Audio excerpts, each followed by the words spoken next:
इस वक्त मैं एक D7 अवाम को एक ऐसे शख्स से मिलवाने जा रहा हूं जिसने बड़ी ही परेशानी से, बड़ी ही दिक्कत से अपनी ज़िंदगी को नैया पार लगाई है और आज वो ऐसे मकाम पर पहुंचा है जिसको एक प्रताप अस्पताल का जो मालिक बन के बैठ गया। और यहाँ पर वीरेंद्र प्रताप सिंह जो एक डॉक्टर हैं और MD भी हैं, उन्होंने किस तरह से अपनी नैया को कैसे पार लगाया, अपने वालिद के साथ उन्होंने कैसा साथ दिया उनके वालिद ने। मैं उनसे रूबरू कराता हूँ अपने D7 अवाम को और पूछता हूँ कि उनकी इतनी मेहनत ये कैसे रंग लाई और कैसे अब वो गरीबों की जो मदद करते हैं, जो इनके दरवाजे पर आता है तो वो दरवाजे पर आने से पहले पहले वो उनकी समस्या को हल कर देते हैं। आइए मैं D7 अवाम को उनसे रूबरू कराता हूँ। सर, मेरे चैनल पर आपका बहुत बहुत स्वागत है। जी नमस्कार सर, मैं एक चीज़ जानना चाह रहा था आपसे कि जिस तरह से आप ने यहाँ पर एक अच्छा मकाम हासिल कर रखा है बरेली में, एक डॉक्टर की एक पैनल में एक आपका नाम है प्रताप हॉस्पिटल के नाम से, और आपने एक मीरगंज में भी एक हॉस्पिटल आपने खोल रखा है कि जैसे कि मुझे मालूम है कि आप वहीं के ही जन्मे हुए हैं, तो थोड़ी सी अपनी ज़िंदगी के बारे में आप बताइए सर। देखिए, मेरा जन्म तो मीरगंज के एक चुरई गाँव में हुआ था और मेरे पापा BMS डॉक्टर थे, वहीं पर पापा प्रैक्टिस करते थे मीरगंज तहसील में। तो मैंने बहुत बचपन से ही देखा है कि पापा सुबह साइकिल से ही कुछ पेशेंट्स के घर भी चले जाते थे और किस तरीके से उन्होंने गरीब मरीजों का इलाज किया। काफ़ी भीड़ लगी रहती थी, पापा वहाँ पे पहले BMS डॉक्टर थे उस क्षेत्र के, और तो मैंने वो मरीजों की सारी समस्याएं मैंने देखी हैं, तो उसी तरीके से मुझे अनुभव है। तो इस प्रयास मेरे अस्पताल में मेरा यही रहता है कि कोई भी गरीब मरीजों का ऐसा ना हो निराश होकर जाए, कम से कम राइट टू हेल्थ, मतलब सबको इलाज तो मिलना ज़रूरी है। मतलब बचपन से आपके माइंड में, आपके दिमाग में ये बसता गया कि किस तरह से गरीबों की मदद की जाए। जी बिल्कुल, क्योंकि हालात जिस तरह से आपने अपने आप को क्या सोच रखा था कि आप डॉक्टर बनेंगे, इस तरह से आपको लगा था? नहीं, देखिए, पहले तो मैंने ये सोचा था कि मैं एक फ़ौजी बनूंगा और मैं सैनिक स्कूल से पढ़ा हुआ हूँ। अच्छा। और फिर जब मैंने प्रयास किया, जब मैं नहीं बन पाया तो मेरे पिताजी ने मुझे मोटिवेट किया, तो फिर से मैंने कहा कि मैं हाँ बिल्कुल डॉक्टर बनूंगा मैं। तो उसके लिए मैंने फिर तैयारी की और फिर उसके बाद फिर मुझे ये था कि मुझे वापस बरेली आना है यहाँ पे अपने क्षेत्र की जनता के लिए, तो कुछ ना कुछ करना है। अच्छा, सूत्रों के मुताबिक मुझे पता चला है कि आप यहाँ पर ऐसे ऐसे गरीबों की मदद करते हैं, ना आप किसी की जाति पूछते हैं, ना किसी के धर्म पूछते हैं, और आप यहाँ उनकी पूरी मदद कर देते हैं, चाहे बिल से मुताबिक हो या फिर किसी और चीज़ में या कोई ऑपरेशन में उसमें डिस्काउंट कर देते। तो आपके दिल में ऐसा, मतलब एक अच्छी सोच है आपकी, और ये एक सोच होना भी चाहिए। मगर एक डॉक्टर इतना अच्छे लेवल का आदमी और गरीबों को दिल तक कैसे पहुँचा देता है?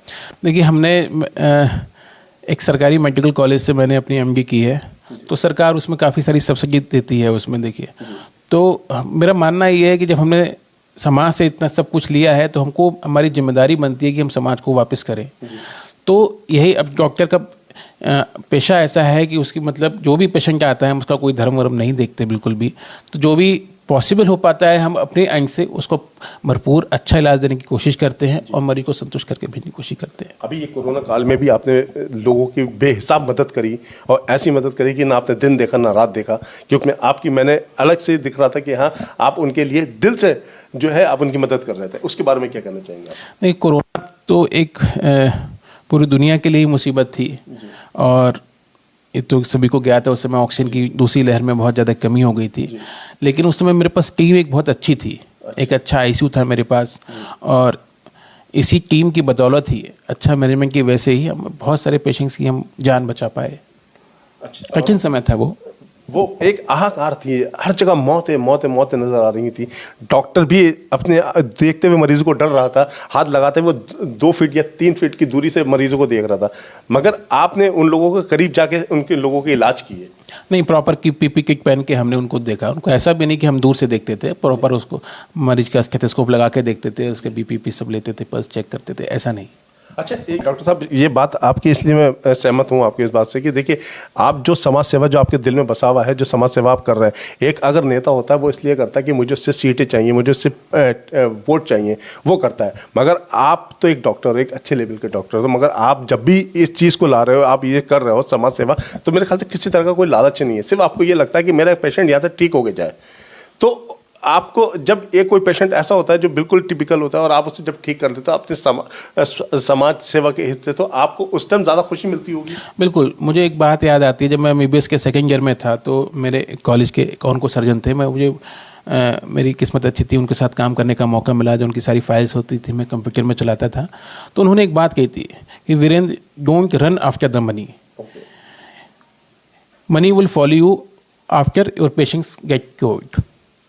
पैसा अपने आप ही आएगा, पैसे के पीछे मत भागो। क्या बात है। तो मुझे उनकी बात याद है, तो प्रयास मेरा यही रहता है कि मतलब पेशेंट संतुष्ट होके जाए बस। मुझे आपको देख के ऐसा लगता है कि मैं आपको सल्यूट करता हूं कि इस तरह के अगर डॉक्टर अगर और भी हो जाएं या इस ऐसे महकमे में जो अच्छे ओहदे पर अच्छे लेवल पर हो और वो इस तरह से अगर काम करें, पैसों को ना देख के एक जीवन को देखें, तो शायद ये हिंदुस्तान का जो नक्शा है वो बिल्कुल बदल जाए। अच्छा, एक चीज़ और कि आप मेरे D7 अवाम को या ऐसे लोगों के कोई ऐसी जो लोग होते हैं ओहदे पर या उस पर, उनके लिए कोई एक ऐसा कि गरीब की मदद करने के लिए कोई छोटा सा मैसेज दे दीजिए। नहीं, मैंने ऐसे अफसर भी देखे हैं, बड़े बड़े अफसर भी देखे हैं, और जो भी मेरा तो ये कहना है, मेरा मत है कि अगर हम अपनी पोजीशन पर हैं, कि अगर हम समर्थ हैं कि हम समाज को कुछ दे सकें, गरीबों की मदद कर सकें, तो हमको बिल्कुल करनी चाहिए, है ना। आप जो भी एक अच्छा कार्य करते हो तो वो वापस आपके साथ वापस लौट के आता है।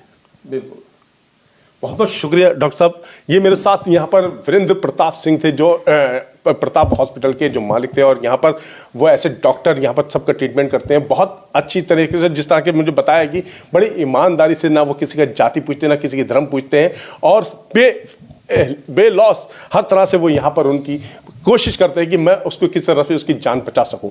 और उनके दिल में जो जज्बा है लोगों की समाज सेवा का, वो एक सराहनीय है, और इसी तरह से वो चाहते हैं कि मैं आगे भी इस तरह मदद करूं, क्योंकि उन्होंने भी अपना ऐसा ज़मीनी स्तर का जो वक्त देखा है, उस वक्त से यहाँ तक पहुँच के वो आज इस मकाम पर पहुँचे हैं। वो चाहते हैं कि इस हाथ से भी, मेरे हाथ से भी कोई ऐसा ना हो जो कोई खाली चला जाए। आगे मैं इस तरह से अपडेट कराता रहूँगा, बने रहिए मेरे साथ। कैमरा पर्सन मुस्तफा के साथ मैं सैयद सलमान, D7 न्यूज़ बरेली।